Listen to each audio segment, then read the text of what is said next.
Hello, everybody. Welcome to an episode of David Talks. Today's episode, we're going to be talking to you about the crime and drama, along with the ghost stories that have happened with witnesses. The first story that I'm going to delve right into is going to be the Lizzie Borden murder. Now, for those of you who do not know what the Lizzie Borden is, we've all heard the phrase, Lizzie Borden took an axe and gave her mother 40 whacks. When she saw what she had done, she gave her father 41. Talking about Lizzie, she was born on July 19th, 1860 in Fall River, Massachusetts, to Sarah Anthony and Andrew Jackson Borden. Now, years later, something happened to Lizzie's biological mom, and the father ended up remarrying to his second wife by the name of Abby Durfee Gray Borden. Now, they ended up moving into this Victorian home that was very big at the time. And the father was very wealthy. He had a lot of money. But even though he had a lot of money, he was very frugal with it, and he had a very strict demeanor. Now, it wasn't until August 4th, 1892, where the Borden family was there. Andrew Borden was working, and he was taking a very small nap in the house. He was laid sideways, and all of a sudden, Lizzie's older sister by the name of Emma was in the house, but she ended up not feeling good. So Emma started going upstairs, taking a nap to recover, while all of a sudden, about 2 hours, 3 hours later, she hears a scream downstairs. All of a sudden, she goes downstairs, and it's Lizzie saying that they killed their parents. Somebody killed their parents. So, interestingly enough, the story is suspicion because nobody really know who had done it. It was believed that Lizzie did it because she didn't have a good relationship with her stepmom, and of course not her father, and also because her father had a lot of money and wealth that he was going to give to his kids, Emma and Lizzie wanted to inherit that sooner than later. Now, it was interesting because witnesses reported during that period of time, moments before that the crime scene happened, it was said that Lizzie had bloody clothes on. But the interesting thing about it is, according to police at that time, she was wearing clean clothes. There was not a speck of blood on her. But the one thing that they did notice was that Lizzie was behaving very erotically and nervous. So that's when they ended up putting her in the trial. And the trial was held almost a year later, on June 20th, 1893. And it was a 90-minute deliberation trial, and the jury acquitted her of all charges. So, after years later, she inherited a considerable amount of fortune after her father's death, and her older sister, Emma, moved into a very large mansion called Maplecroft.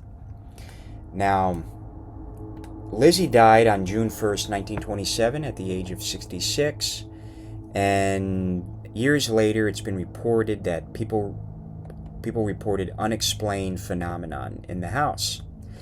To this day, you can stay into the house. It's called the Lizzie Borden Breakfast Inn, but many residents that have reported staying in the rooms where Lizzie's stepmom was murdered in the bed. Usually couples experience these stories. There is one story of a couple that stayed in the house very late at night, probably around 2 o'clock, 3 o'clock in the morning. They were sleeping, while all of a sudden, the wife awoke in the middle of the night, and right directly in the room is a staircase. So immediately she sees a presence, or a shadow of some sort, at the steps. First she's thinking, okay, now, could this be trees that are reflecting into the house by its shadows? But then she's thinking, wait a minute, this thing is 3D. This thing is like right there, and it's even covering a lamp that's right next to the staircase. So immediately she looks and sees this thing or shadow contorting and moving up on the steps and disappearing. Could it be Lizzie? Who knows? There's been reports of people hearing unexplained cries in the house through the walls, and it happens around the same time every night, around 2 o'clock, 3 o'clock in the morning. Nobody there. There's even been a report of another couple that stayed in the house, and they had this very unexplained, very lucid dream that was so detailed, and it stuck with the woman years later after that, because she's never had a very distinctive dream like this. So, in the dream, she's laying in bed in the dream, and she feels this very threatening presence. Now, this threatening presence is in the room, and she hears footsteps. So as she's hearing the footsteps, immediately the door unlocks, and the door opens, expecting somebody to be in there, and coming in, nobody there. And immediately she woke up. Why did she have this dream? Nobody really knows. There's also been a story of people leaving their monies and coins in the room but mysteriously disappearing. There is even a story of what is believed to be Andrew Borden being frugal, taking the money, right? So there was a couple that left a dollar bill and some coins on one of the dressers, and ended up finding it on the other side of the room, not remembering that they placed it in that particular spot, and stuff would like disappear and stuff. So I find that very interesting. If you want to stay in the Lizzie Borden in-house, go right ahead. It'll be a couple bucks each day. You can even get some breakfast. See, if you don't believe me, go ahead and stay in there. See for yourself. The next story that I'm going to be talking to you about, this is regarding the Knickerbocker Hotel. The Knickerbocker Hotel was built in the early 1920s, and a lot of Hollywood celebrities that were very young stayed in there, like Rudolph Valentino, Elvis Presley in the 50s, Marilyn Monroe, and Joe DiMaggio as they would go on their honeymoon. There is also a famous director by the name of D.W. Griffith, who died in the hotel's lobby in the late 1940s. So, being as it may, the reports, it was later turned into an apartment for a senior living facility of 65 and older in the early 1970s. But people that have stayed in this past hotel, and even to this day you can stay in one of the rooms because it's now like a museum now, people report unexplained phenomenon. Now, one of the unexplained phenomenons that they reported was there was a costume dresser by the name of Irene who leaped over to her death in 1962, killed over the balcony of the Knickerbocker Hotel. Died immediately on impact when she hit the ground. People that have reported staying in that room where she killed herself, they report an unexplained urge to throw themselves over the balcony and killing themselves, not knowing where the urge is coming from. They've also reported an apparition of a woman running right across from the room and actually leaping over to her death and disappearing for no reason. There is even another story of another tenant that stayed in one of the rooms where Marilyn Monroe stayed. And in this room, there used to be her mirror. Now, this mirror was like the mirror that she used to do her makeup in. Now, this one woman stayed in one of the rooms, and she was by the dresser where this mirror was. All of a sudden, the woman was looking in the mirror, and she sees this apparition of a woman wearing a pink dress with white pearl necklace, blonde hair, moving and taking shape. So as she's looking in the mirror, she's thinking, okay, who is this person? Somebody's in the room. So she looks away and she looks back into the mirror, the apparition of this young blonde-haired woman in her late 20s looking right back at her. So she's thinking, okay, this must be a gag that's going on. Somebody's playing tricks on me. They're in the room. Looks back, nothing there. Looks back into the mirror, same woman still there, doing her makeup. So, thinking, okay, who this woman could be, she recognizes it and says, this is Marilyn Monroe looking right at me. Immediately got chills, packed her bags, went to another hotel. There is even another report of a celebrity that used to stay there by the name of Montgomery Clift, who was an actor in the late 1940s, early 1950s. While he stayed in the Knickerbocker Hotel in the early 1950s, he played this movie called From Here to Eternity. Now, From Here to Eternity, there is a scene in a movie where he would have to master the trumpet play. Witnesses that knew him at that time would report seeing him walk up and down the hallway practicing, trying to play the trumpet right. But over 60 years later, there are residents that reported an apparition of a man walking back and forth wearing gray slacks and a polo shirt, walking back and forth into the hallway. Now, immediately they're saying, wow, who's this young guy that's there? This guy's pretty good looking. All of a sudden, the guy disappears. It's believed to be Montgomery Clift, still rehearsing for the movie From Here to Eternity. There was even another report of D.W. Griffith, who died in the hotel lobby in the late 1940s. They believe that it's his apparition. They see an apparition of an elderly man with a cane, smiling and humming music to himself and disappearing. Thinking that it's somebody that's in the hotel, they report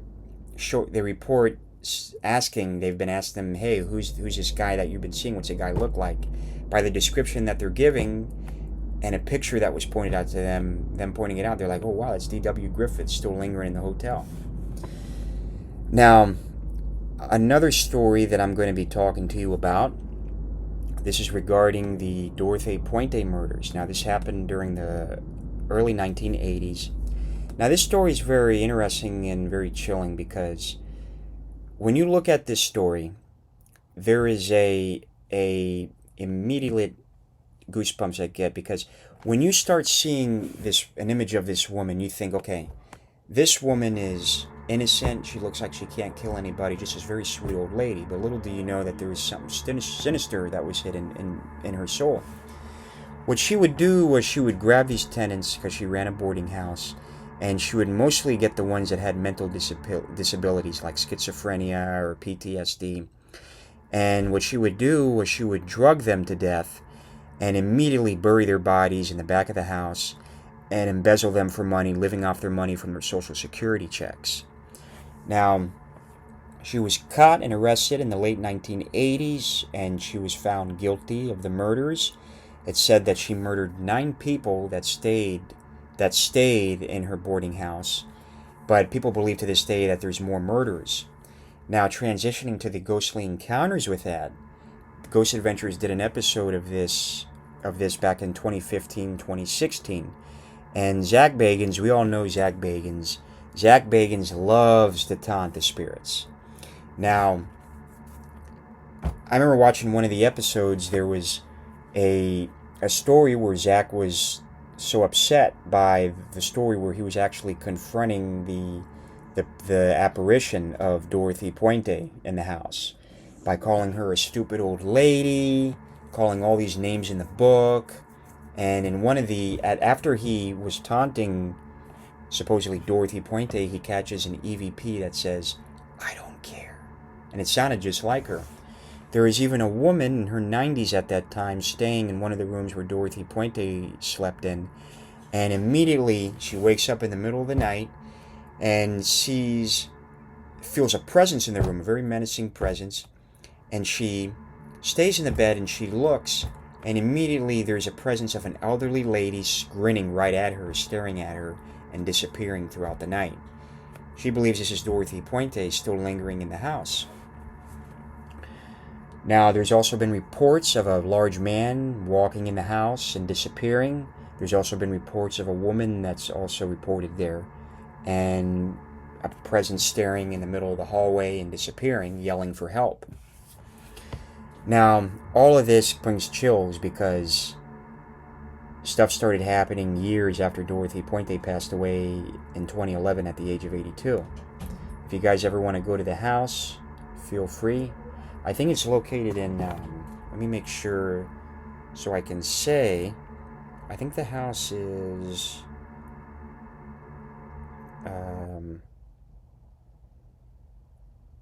it's actually located in,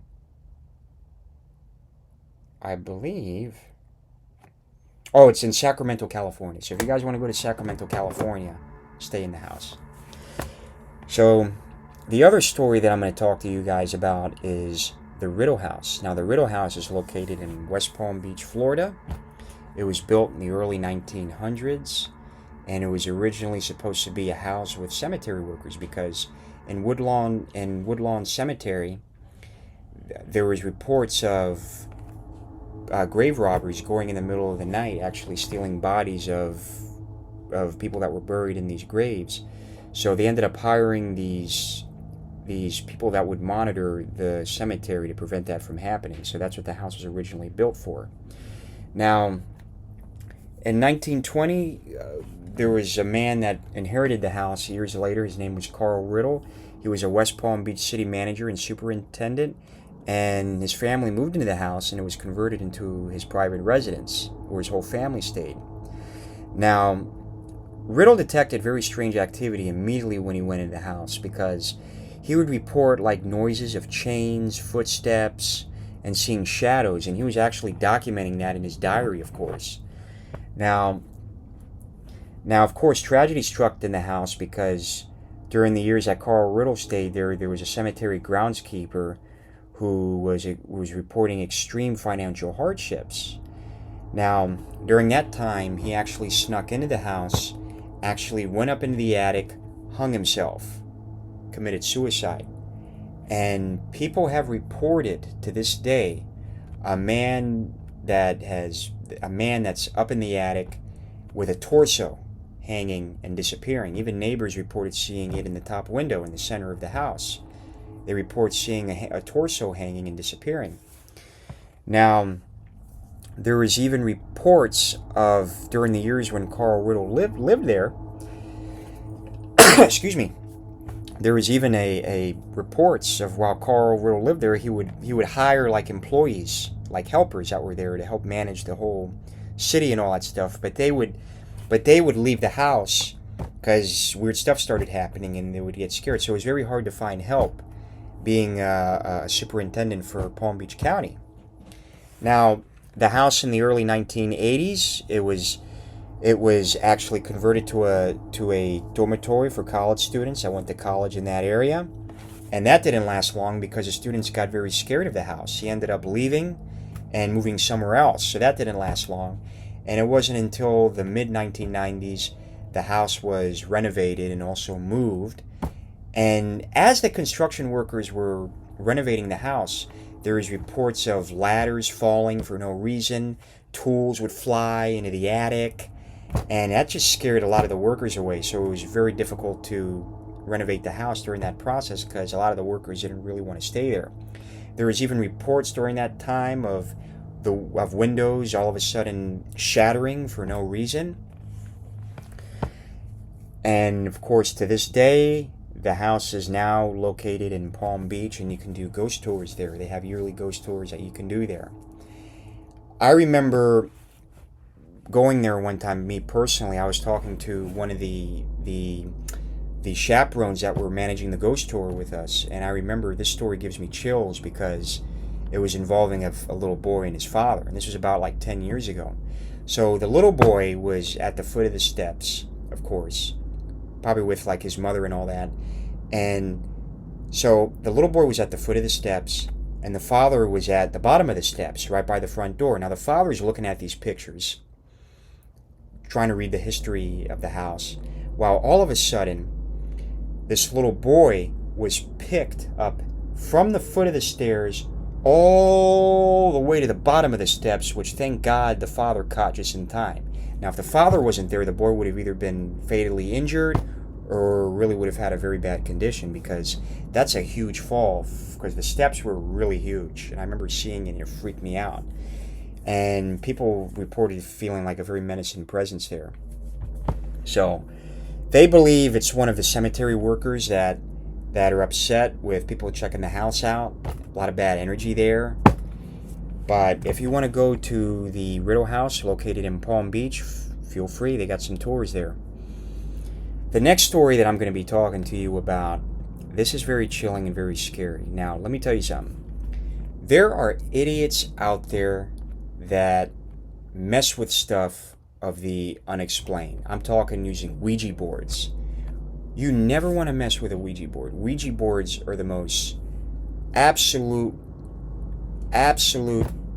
messed up thing you can do, because you're opening up doors for something that is the unknown. And you get these teenagers that go out there that get cocky, and they immediately think, okay, I've never had experience with a ghost. Let me try to taunt one and see if I have one to take home. No, you're asking for trouble.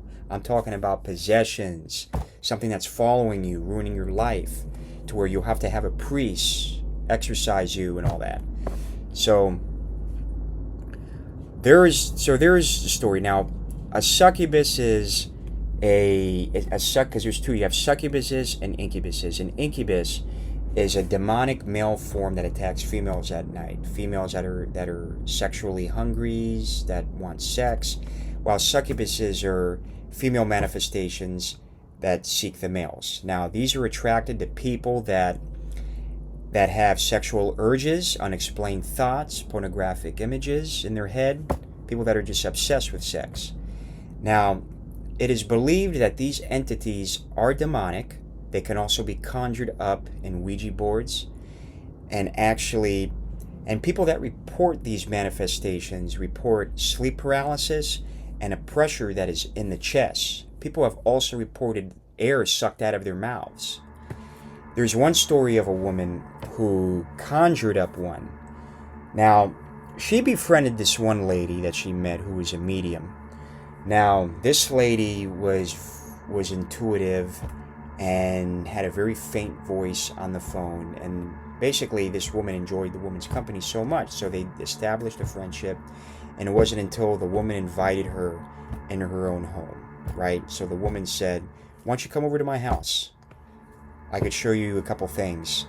So the girl comes over to the house, has a good conversation with the woman, and they ended up conjuring some entities that were there. They also conjured up, which they believed was a soldier that was killed during the Indian War, and a young man as well that murdered his neighbor's kids.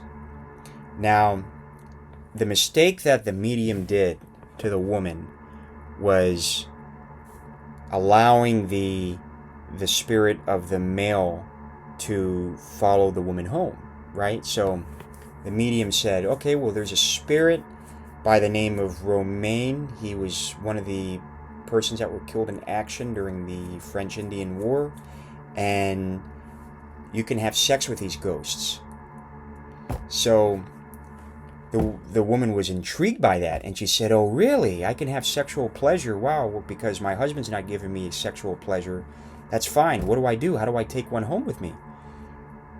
The medium says, well, all you have to do is say, Romain, come home with me, and things will happen. So the woman ended up allowing the spirit, let's say, to come over to her house. But little did she know that it was a demonic entity that she was conjuring up and not a male form. Because like I said in my videos, these demonic entities, they can